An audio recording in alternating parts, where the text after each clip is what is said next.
Kategori ataupun definisi tamakninah itu berdiam sejenak sekira-kira membacakan doa Subhana rabbiyal a'la wa bihamdihi 3 kali. Apakah boleh ditambahkan? Boleh.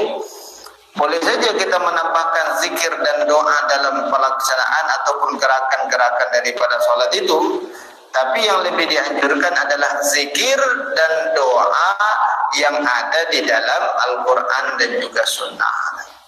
Kalau yang lain kita tambahkan, apalagi terpuji, bahkan ada ulama yang memakruhkan itu karena menambah-nambah daripada bacaan-bacaan di dalam sholat. Tapi kalau itu terdapat di dalam hadis, terdapat di dalam Al-Quran, boleh berlama-lamalah dalam melaksanakan ibadah sholat apabila dalam kondisi sujud. Itu sangat dianjurkan, karena posisi yang terbaik di dalam melaksanakan ibadah sholat itu adalah sujud, Pak.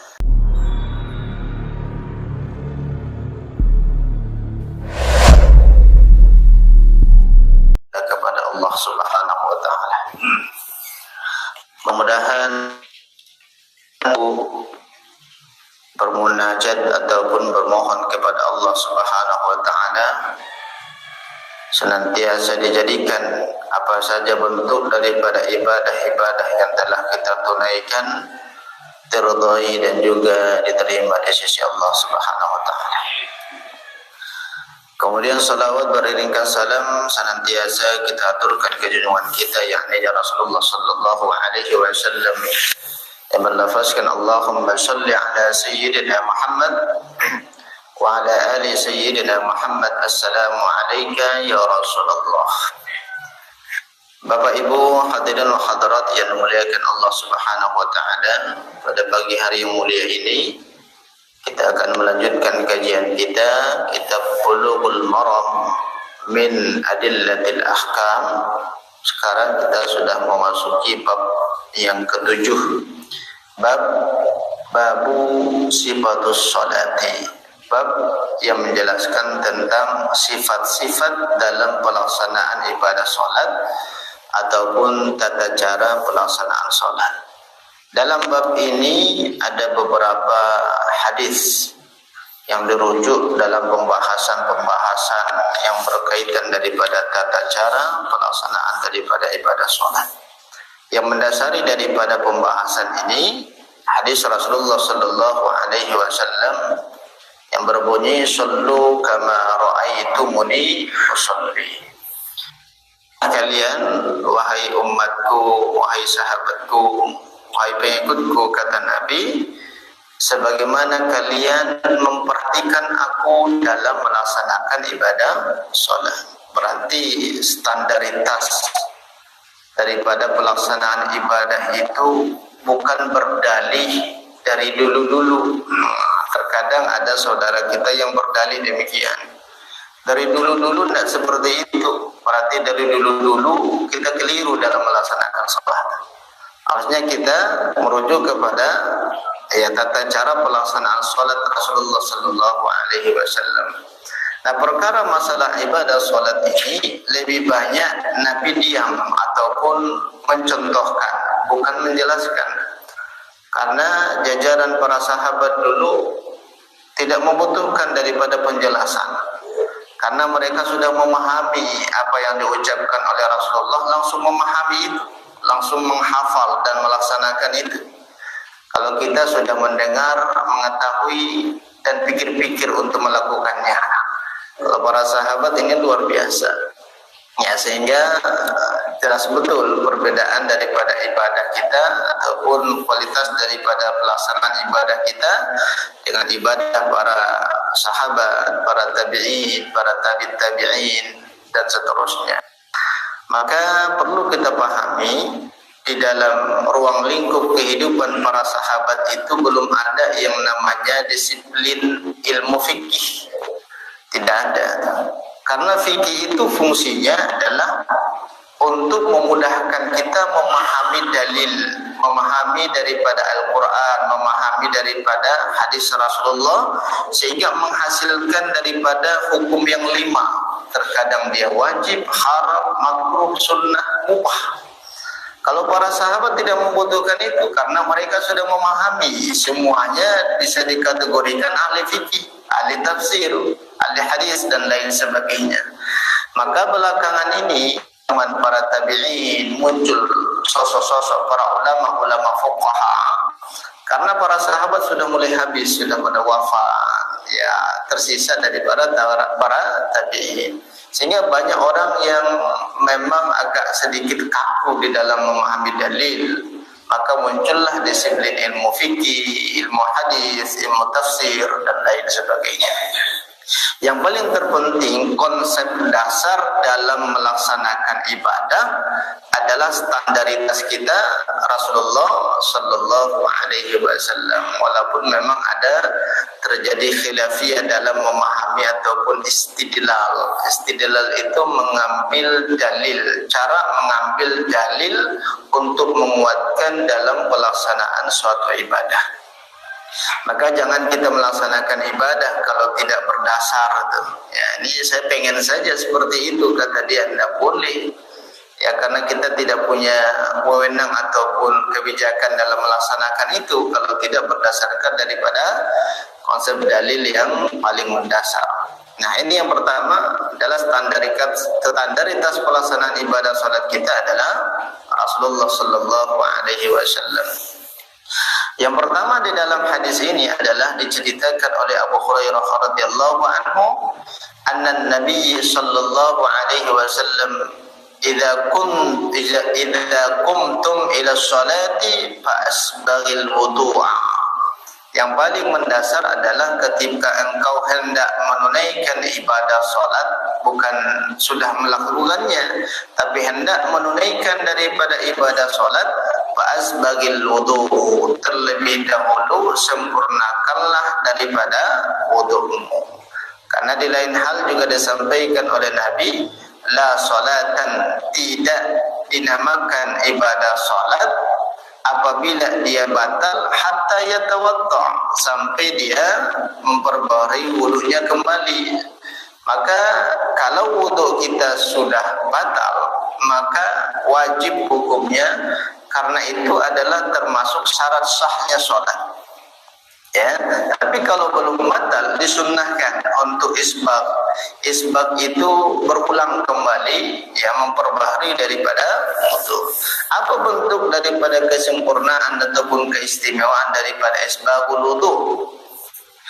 Pernah Nabi menyampaikan di kalangan para sahabat penawaran sebuah ibadah ini. Kata Rasulullah, ala adullukum ala ma yamhullahu al-khataya wa yarfa'ud darajati wa yudha'iful hasanat. Wahai sahabatku, kata Nabi, apakah kalian mau saya tunjukkan suatu ibadah? Ini yang menyampaikan Rasulullah. Apakah kalian mau saya tunjukkan suatu ibadah yang apabila kalian melakukan daripada ibadah itu, kata Rasulullah, yamhullahul khataya, Allah gugurkan daripada dosa-dosa kalian, wa yarfa'ud darajat, dan Allah angkat daripada derajat kalian, wa yudha'iful hasanati, dan Allah melipat ganda daripada kebaikan-kebaikan kalian. Ini luar biasa. Pertama, Allah sudah gugurkan dosa kita, Allah angkat derajat kita, kemudian Allah lipat gandakan pahala kita. Ya jelas, para sahabat mengatakan seperti apa? Qalu bala ya Rasulullah. Tentu tidak. Ini ibadah yang luar biasa. Maka apa kata Rasulullah sallallahu alaihi wasallam menyampaikan ibadah yang menggugurkan dosa, melipat gandakan pahala dan mengangkat derajat kita? Yang pertama disampaikan oleh Nabi adalah isbagul wudu'u indal makarih. Maka perbaikilah wudu'mu walaupun dalam kondisi yang tidak engkau sukai. Nah, ini selalu disampaikan oleh guru-guru kita ini, Pak. Wudu itu bukan hanya untuk melaksanakan ibadah sholat saja. Wudu itu bukan hanya melaksanakan ibadah tawaf saja.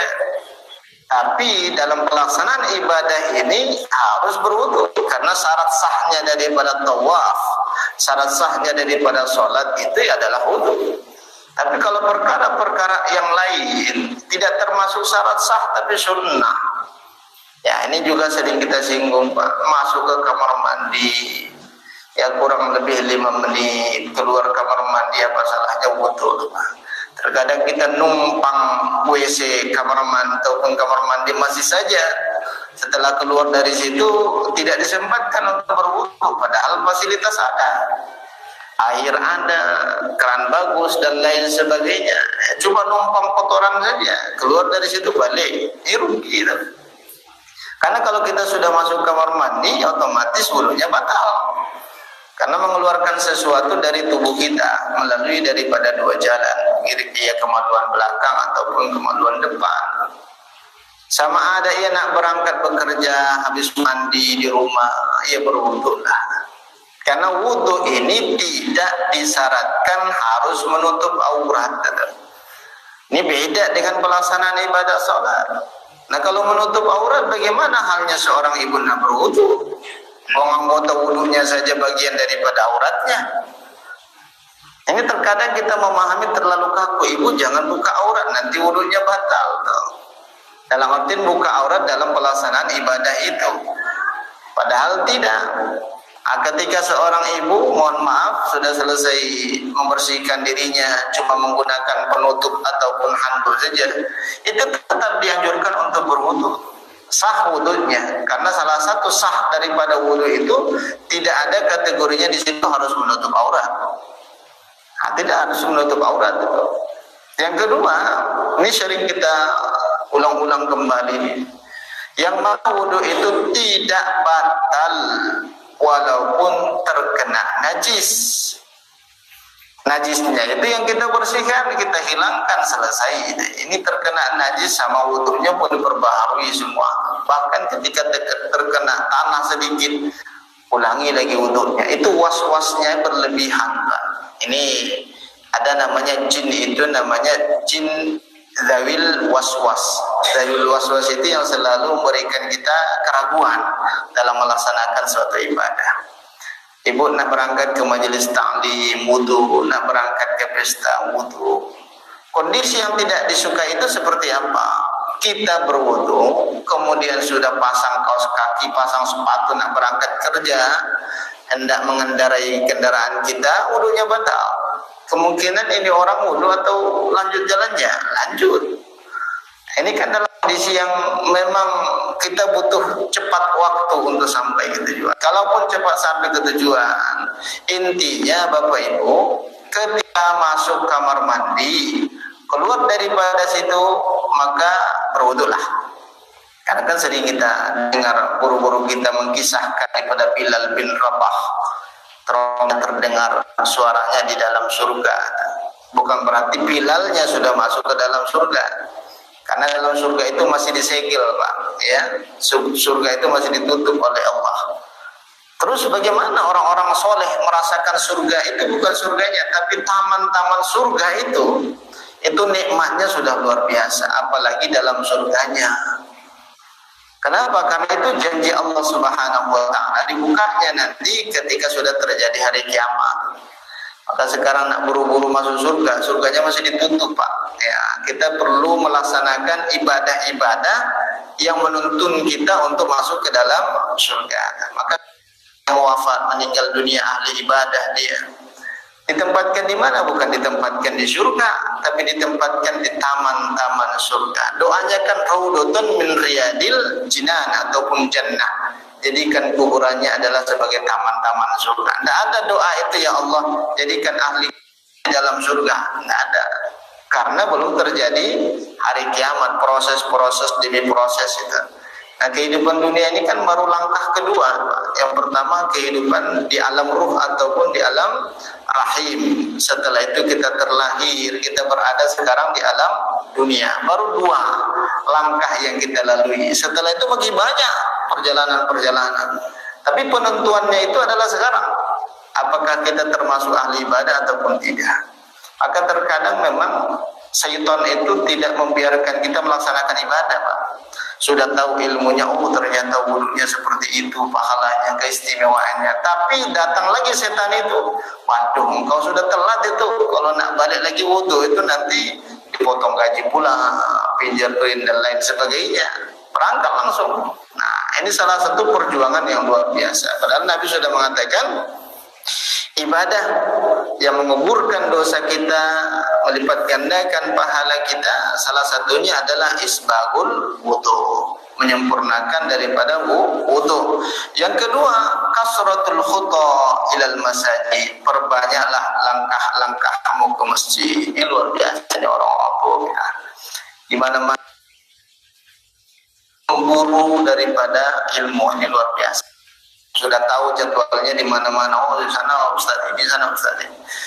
Masalah kita tinggalkan home base kita. Apa itu home base? Home base masjid tempatan kita, di mana kita bermukim, ya boleh itu. Tidak ada istilahnya tidak berdosa kita tinggalkan itu demi mencari ilmu ataupun mendatangi masjid yang membuat kita nyaman dalam melaksanakan ibadah. Kecuali bapak di sana ya sebagai patokan imamnya. Kalau bapak tidak di situ, tidak sholat orang di situ. Kalau bisa jangan lakukan itu. Ya, selesaikan dulu itu sholat, kemudian datang ke masjid ataupun masih ada pelaksanaan ibadah. Terkadang ada seperti itu. Dan yang kedua, terkadang ada orang tua kita, kalau dia tidak imam di situ, tidak mau sholat di situ. Ini parah lagi nih, Pak. Nah, apalagi usia kita, ya mohon maaf, sudah usia 70 tahun. Usia 70 tahun ini kan sudah mulai terbenam itu matahari ini, sudah mulai senja. Kalau terbenam matahari selesai kawan itu. Nah, kalau sudah seperti itu jangan memaksakan lah, ya, jangan memaksakan. Ini kemarin ada juga sahabat kita menyampaikan demikian, ada orang di masjid ini Ustaz. Ketika kita sampaikan, beliau merajuk besok nak datang lagi ke masjid. Makanya kita bilang biarin saja. Biarin saja, tidak ada masalah. Daripada dia datang harus imam, padahal usianya sudah senja, sudah tua betul, Pak. Harusnya kan sebagai penasehat lah. Bukan berarti yang meragukan bapak sebagai imam, meragukan itu, tapi dikarenakan posisi daripada kekuatan kita dalam melaksanakan ibadah. Khawatir makmumnya itu lebih dulu gerakannya dibandingkan kita, karena sudah berbagai macam kekurangan dalam kesehatan, ya kurang muncul sakit pinggang lah, ya sakit kaki, lutut segala macam, ya seperti itu. Berarti perbanyak langkah ke masjid. Ya, kasratul khutta ilal masajid. Yang paling terpenting itu semua akan diperlihatkan oleh Allah Subhanahu wa taala. Berapa banyak ibadah yang sudah kita tunaikan, berapa banyak pahala yang sudah kita raup dalam pelaksanaan ibadah itu akan Allah review, perlihatkan kembali. Diperlihatkan kembali ketika proses daripada sakaratul maut seseorang, perpindahan ataupun perpisahan antara ruh dengan jasad. Itu proses itu, ya proses. Berarti kalau tidur itu, ngantuk itu bukan mati hakiki itu, ya mati secara hissi. Ya. Hampir-hampir ruhnya kemana-mana, ya. Takutnya ruhnya tidak balik, ya. Khawatir kita seperti itu. Intinya, ketika seseorang terpisah ruh dengan jasadnya, lagi proses ini belum belum berpisah dengan tubuhnya, maka Allah review itu ibadah-ibadah yang sudah kita lakukan. Maka terkadang ada bahwa kita tersenyum, dia lagi syakaratul maut, walaupun keluarganya nangis-nangis karena mungkin merasa kehilangan, tapi orang yang bersangkutan luar biasa. Kenapa? Karena sudah melihat, oh ternyata setiap kali aku datang ke Masjid Firdaus seperti ini pahalanya, karena jarak rumahku cukup jauh. Karena Nabi mengatakan demikian. Kemudian yang ketiga adalah intizarus salati ba'da shalah. Ketika sudah selesai menunaikan satu salat, duduk di dalam masjid itu sembari melaksanakan salat selanjutnya. Biasanya maghrib dengan isya, subuh dengan syuruk. Ini kan luar biasa kita duduk di sini. Itu semua ibadah-ibadah yang berkaitan daripada isbagul wudu, memperbaharui ataupun menyempurnakan daripada wudu kita. Bapak Ibu yang dimuliakan Allah Subhanahu wa taala. Kemudian kelanjutan daripada hadis ini, Summa istaqbalal qiblah, kemudian menghadap kiblat, fakabbir, maka ucapkan takbir. Masuk ke masjid dalam keadaan ataupun kondisi berwudu, kemudian kita menghadap kiblat, karena itu adalah salah satu syaratnya sah salat. Dan menghadap kiblat ini juga sudah kita pernah bahas ini, ya. Apakah harus sejajar dengan Ka'bah atau melenceng sedikit, apakah salatnya sah ataupun tidak? Karena konteks di dalam hadis itu, ketika engkau berada di Masjidil Haram ataupun terlihat betul di mana Ka'bah itu, maka hukumnya wajib mengarah persis ke arah daripada Ka'bah itu. Tapi kalau kita di luar daripada negara Saudi Arabia, maka apa kata Rasulullah? Menghadaplah sekira-kira mengarah kepada kiblat.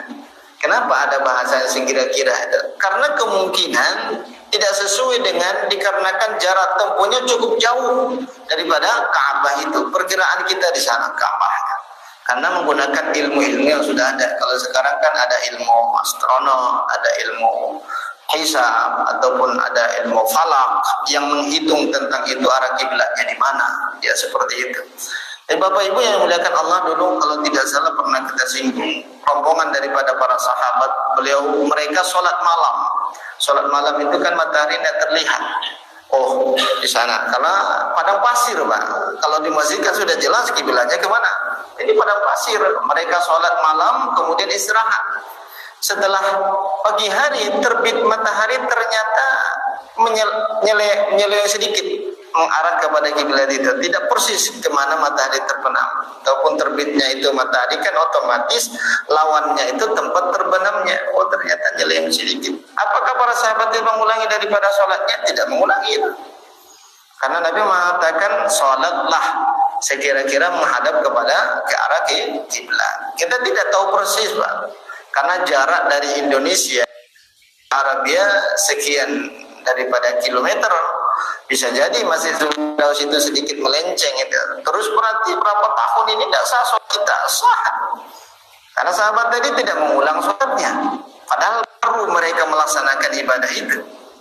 Harusnya kan apa kata Rasulullah? Kalian mengulangi sholatnya karena tidak sesuai dengan arah kiblatnya. Tapi Nabi mengatakan menghadaplah ke arah, si arah Allah itu adalah kiblat ataupun tempat kita menghadap ketika dalam pelaksanaan ibadah sholat. Nah, ini perbedaannya. Haitsu itu kan sekira-kira menghadap ke Masjidil Haram. Tapi kalau posisi kita berada di Mekah, wajib. Kan nampak Ka'bah itu di mana, ya sudah menghadap ke arah Ka'bah.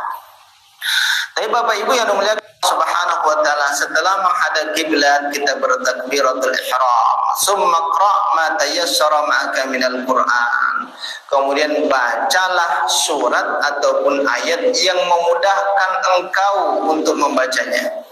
Jangan cari surat yang memang belum hafal betul dalam pelaksanaan ibadah ini. Kalau sudah baca Al-Fatihah, kenapa tidak disebutkan Al-Fatihah? Al-Fatihah itu kan rukun, ya, rukun daripada salat. Setelah selesai membacakan surat Al-Fatihah, untuk membaca surat setelah itu yang memudahkan kita hafal. Kalau memang sedikit terlupa, memang tidak tahu lagi kelanjutannya, ya sudah rukuk saja. Daripada kita mengingat kemana-mana, jadi yang teringat mancing, yang teringat main dan lain sebagainya, ujung daripada ayat itu lupa. Nah, begitu juga dengan seorang imam, ketika mungkin terlupa, yang namanya manusia, siapapun yang namanya manusia, sedangkan Masjidil Haram, ya imam Masjidil Haram ada nama Syekh Sudais, itu terkadang dia terlupa, maka di backup oleh seseorang yang berdiri di belakangnya untuk mengingatkan kembali itu sambungan atau kelanjutan daripada ayat itu. Kalau sudah dibisikkan ataupun diucapkan dari belakang, kemudian diikuti orang, lupa lagi, tidak tahu lagi, boleh berpindah ke surat lain atau langsung rukuk saja. Itu yang memudahkan kita. Ma tayassara minal Qur'an, kan gitu kata Nabi, baca yang memudahkan, bukan yang menyulitkan engkau dalam melaksanakan ibadah. Tapi Bapak Ibu yang dimuliakan Allah Subhanahu wa taala, merka' hatta tatma'inna raki'an. Kemudian setelah membacakan surat setelah Al-Fatihah, maka gerakan selanjutnya adalah rukuk. Engkau rukuklah, dan rukuknya itu ada tomaknina. Tomaknina ini berdiam sejenak, hatta tatma'in raki'an, berdiam sejenak dalam posisi rukuk.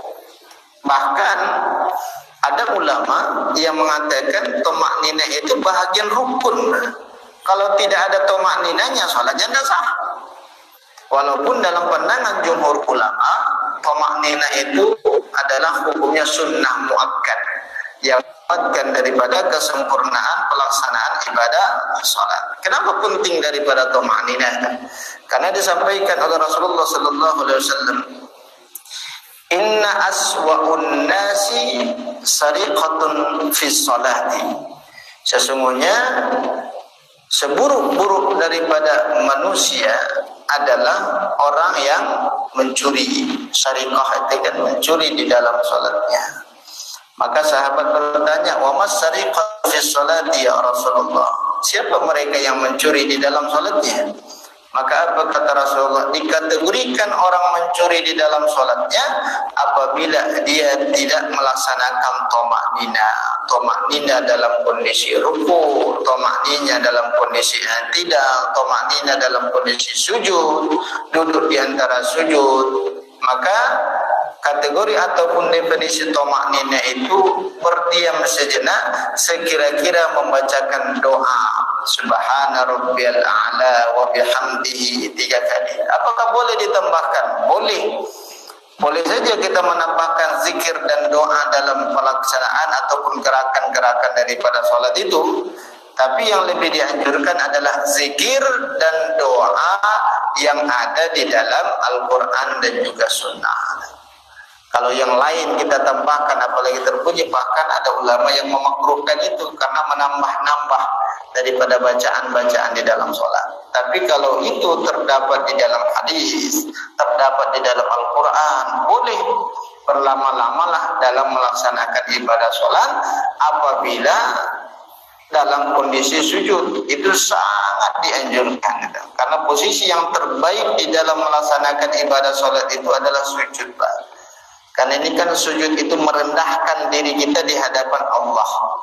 Maka haram hukumnya di dalam Islam berniat ataupun melaksanakan sujud kecuali di hadapan Allah.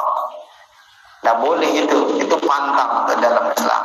Walaupun dia kedudukannya tinggi, raja, di atas raja, kebetulan dia musyrik, kemudian kita mendatanginya, tidak boleh.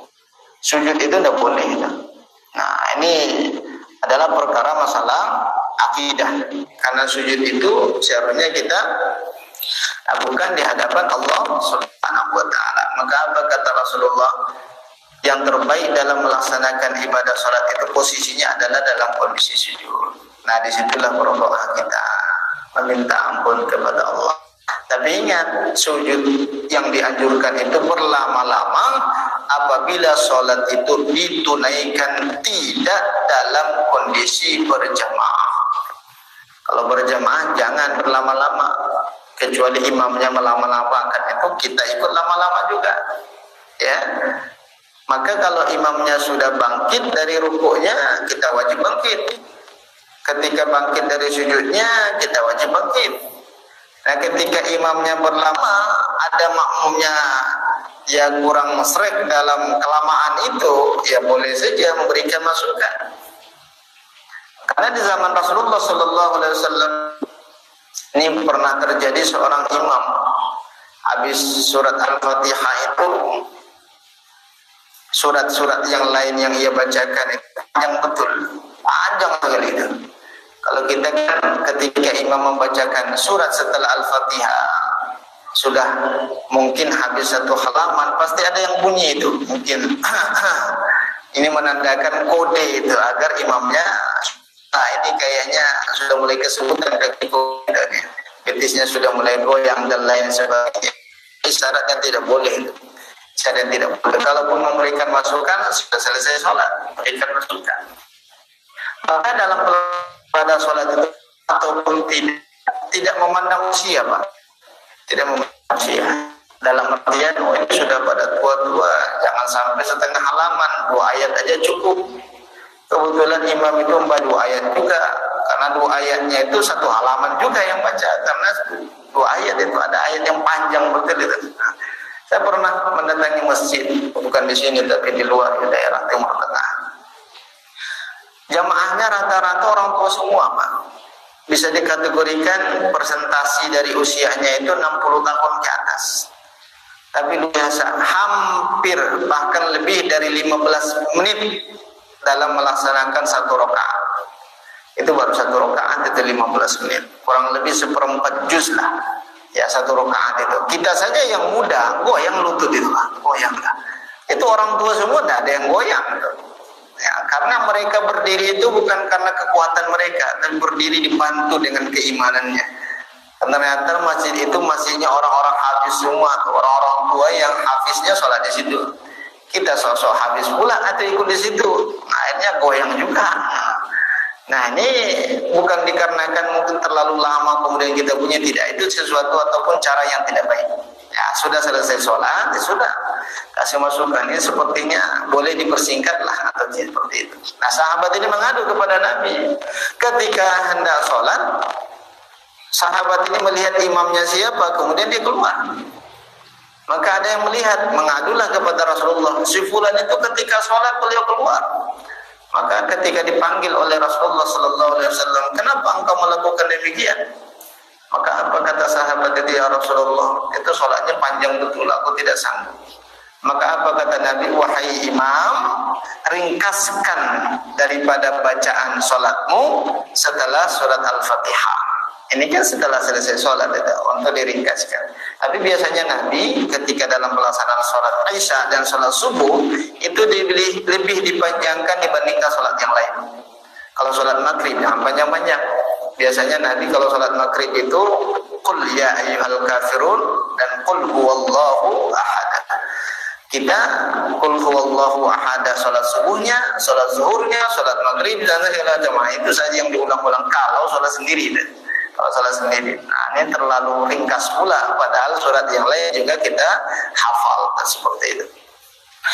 Bapak Ibu yang dimuliakan Allah Subhanahu Wa Taala, hatta tatma'inna raki'an, summa irfa hatta ta'tadil qa'iman. Berarti ruku yang paling sempurna itu posisi tangan itu ke lutut, bukan di bawah lutut. Terkadang ada yang memang memanfaatkan momentum salat itu untuk olahraga juga, ya seperti itu. Tangannya sampai ke bawah sehingga kepalanya itu menunduk seperti ini. Yang paling sempurna, bukan berarti itu tidak boleh ya. Yang paling sempurna itu ta'tadil ataupun mustawa, sejajar dia. Sejajar itu sekira-kira kedua telapak tangan kita menopang lutut kita. Ini perkiraan sudah sejajar kan? Ini yang paling sempurna. Begitu juga dengan i'tidal. Sami Allahu liman hamidah. Kemudian sempurna dulu berdirimu. Ta'tadilu qa'iman, karena sempurna berdiri baru sujud. Terkadang belum sempurna. Sami Allahu liman hamidah, Allahu akbar. Itu belum sempurna. Namanya sempurna itu berdiri tegak. Ya sudah berdiri tegak, barulah kita hendak sujud. Summa sujud hatta tatma'inna sajidah. Kemudian engkau sujud sampai sempurna daripada sujudmu, kemudian bertoma'nidah di dalam sujud itu. Nah, sujud yang toma'nidah dan juga yang sempurna disampaikan oleh Rasulullah sallallahu alaihi wasallam ala sab'ati a'zam. Ada 7 daripada anggota tubuh yang harus terkena tempat kita. Kemudian mana yang 7 itu? Yang pertama adalah al-jabhah, jidat kita. Yang kedua dan ketiga adalah al-kafain, 2 telapak tangan kita. Kemudian seterusnya adalah kedua daripada lutut kita. Kemudian kedua daripada ujung jari-jari kaki kita itu diberdirikan seolah-olah jempol kaki kita itu menghadap kiblat juga. Berarti tekuk ya seperti itu. Ya kalau memang tidak sanggup, kebetulan ini kita membahas asam urat terus itu. Berarti kebetulan asam uratnya naik, tidak bisa ditekuk. Ya nggak apa-apa. Ini kan sempurna. Maka jangan memaksakan diri sesuatu yang tidak kita sanggup dalam melaksanakannya. Yang jelas rukunnya tertunaikan. rukunnya tertunaikan. Karena ada banyak rukhsah itu keringanan dalam melaksanakan ibadah sholat. Tapi jangan salah memahami keringanan, Pak. Jangan salah memahami keringanan. Karena keringanan di dalam sholat itu engkau harus berdiri tegak, kata Nabi. Fa'il lam yastati fa'alaihi bil julusi aw bil qu'udi. Ketika engkau tidak sanggup lagi berdiri, maka duduklah. Daripada tersungkur kawan itu, duduk.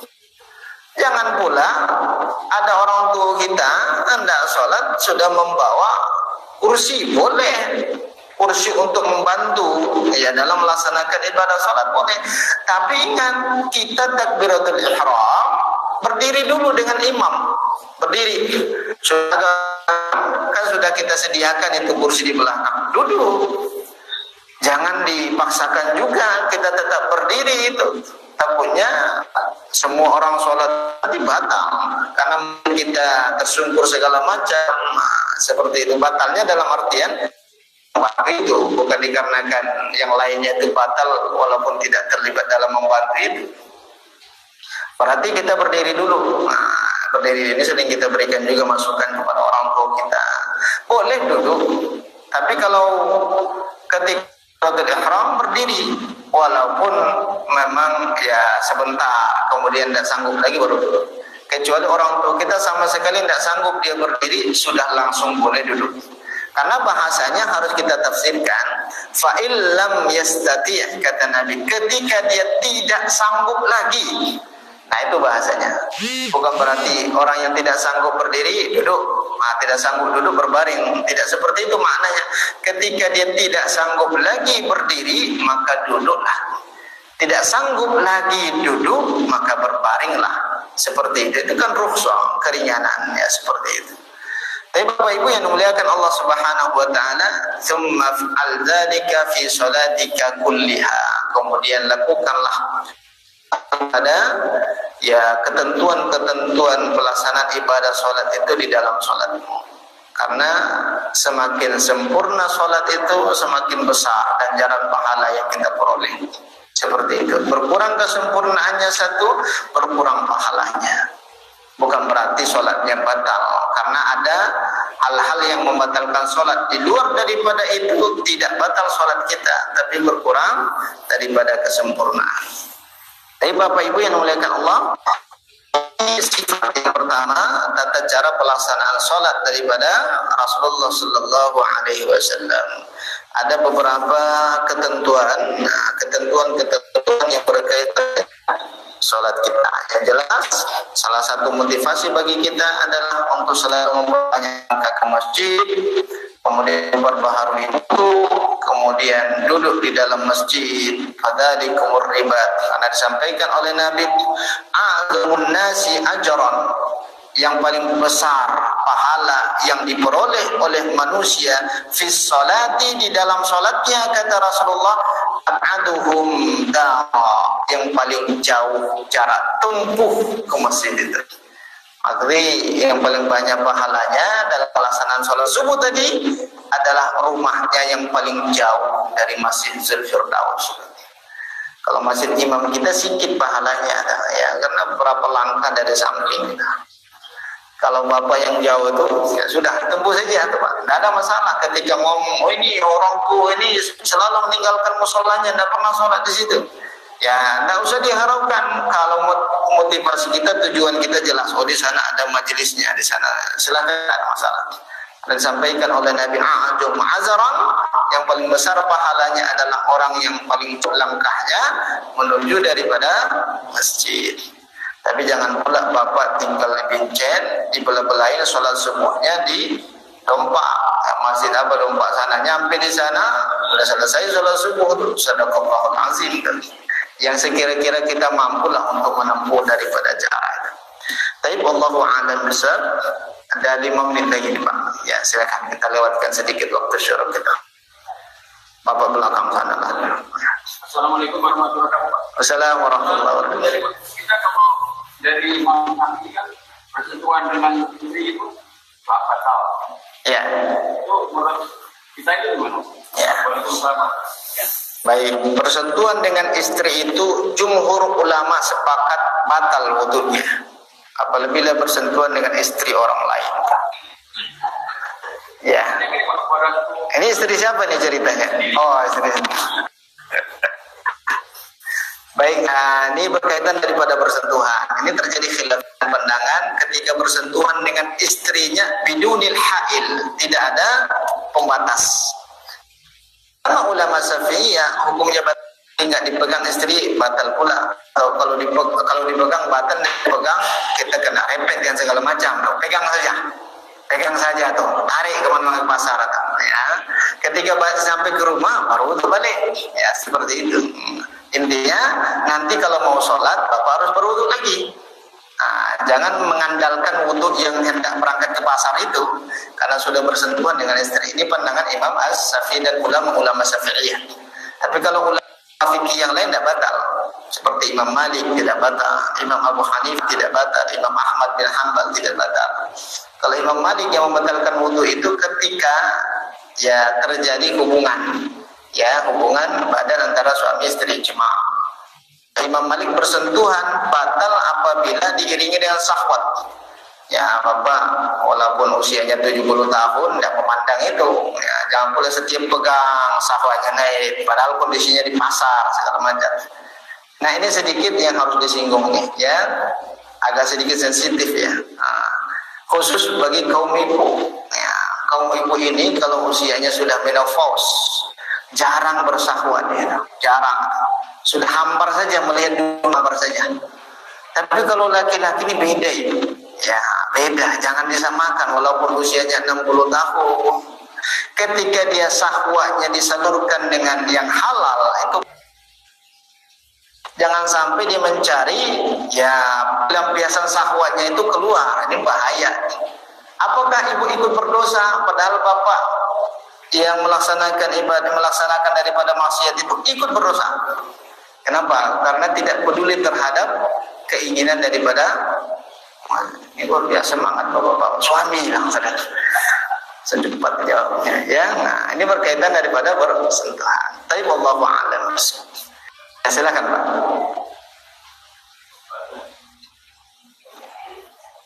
Assalamualaikum warahmatullahi wabarakatuh. Assalamualaikum. Yang pertama ada bikin sempurna kembali pada saat takbiratul ihram kita itu sedikit apa? Kemudian yang kedua pada saat sedang ini macam-macam orang, ada yang di belakang, ada yang pas pusat, ada yang di belakang bawah pusat, ada yang Abdul dan teman-teman. Terus yang akhir pada saat kita udah satu alat ilah ya Allah, untuk kita mengacu, tapi ada dua yang dibuka ada yang turun naik, ada yang Abdul yang bagus.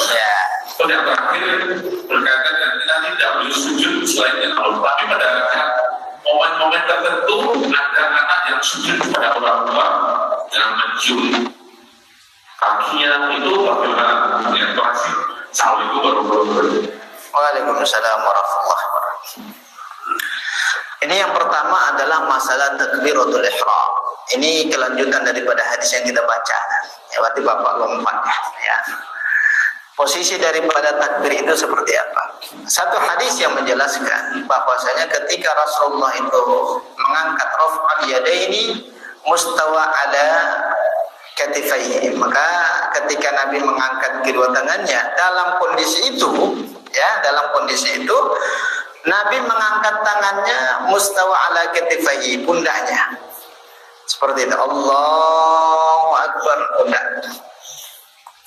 Di hal yang berbeda, kondisi yang berbeda, ketika sahabat berada di samping daripada Rasulullah, Nabi ketika mengangkat tangannya terlihat oleh sahabat yang di belakangnya itu sampai sejajar dengan telinganya. Nah ini kok apakah kontradiktif dengan hadis yang pertama? Tidak. Ya, tidak. Disinilah celah bagi para ulama fikih berbeda kesimpulan dalam pelaksanaan sholatnya. Maka disimpulkan ada ulama yang mengatakan ketika sholat itu takbirnya sejajar dengan pundak. Ada ulama yang mengatakan sejajar dengan telinganya, mustawa. Ini lebih tinggi. Nah, Allah yang jelas telapak tangan ini menghadap kepada kiblat, terbuka ke arah kiblat gitu. Ya bukan seperti ini ya. Kalau seperti ini, kalau ini di Sumatera Utara nortor ya. Ya, ada yang saudarihi. Saudari itu kan dada. Allahu Akbar. Ya, tiganya tidak ada masalah, Pak. Ini termasuk bagian daripada furu'iyah. Mana yang lebih sempurna sesuai dengan pemahaman kita. Ya, kalau pemahaman kita sampai pundak kita diajarkan oleh guru kita dulu, sudah. Sampai hari kiamat seperti itu nggak ada masalah, Pak. Begitu juga dengan dada. Kalau teman-teman dari Madinah atau seperti itu, Allah Akbar. Ya, teman-teman dari Muhammadiyah juga seperti ini ataupun kata-kata. Kalau teman-teman dari NU itu ya seperti ini. Ya, tiga-tiganya. Kita mau jadi Muhammadiyah silahkan, mau jadi NU silahkan. Ya, jadi masalah kan ya nggak sholat itu. Ya, ini jadi masalah. Kalau ketika cerita masalah itu di kedai kopi luar biasa semangatnya. Ayo sholat Pak, duluan kata dia.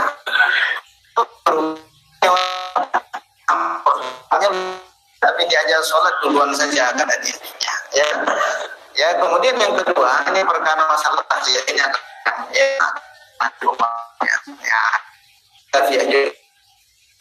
ketika sampai asyhadu an la ilaha illallah maka jalan telunjuknya tidak sampai fil alamin masjid. Ada ketika tahiyat itu dengan kalimat Allah ketika ada kalimat Allah dalam tahiyat itu sampai akhirnya setiap kali ketemu nama Allah itu digerakkan. Ada yang itu sudah digerak-gerakkan ya, ditaharrak karena para ulama ini berbeda menafsirkan ketika Nabi menyampaikan hadis itu. Ketika engkau sholat dalam membaca mata sampai gerak seperti itu batal sholat kita ya. Karena ada ulama yang berpendapat seperti itu untuk memunculkan kekhusyukan di gerakan ya, seperti itu. Kembali lagi yang tidak sah itu ataupun yang jadi bermasalah itu adalah orang yang tidak sholat ini. Nah, ini termasuk konteks ruang lingkupnya adalah khilafiyah, tidak boleh dikatakan ya, karena berbeda pemahaman, istidlalnya juga berbeda cara mengambil dalil itu ya, seperti itu. Kita tutup majelis kita dengan lafaz alhamdulillahirabbil alamin dan doa kafaratul majelis. Subhanallahumma bihamdihi asyhadu an la ilaha illa anta astaghfiruka wa atubu ilaik. Assalamualaikum warahmatullahi wabarakatuh.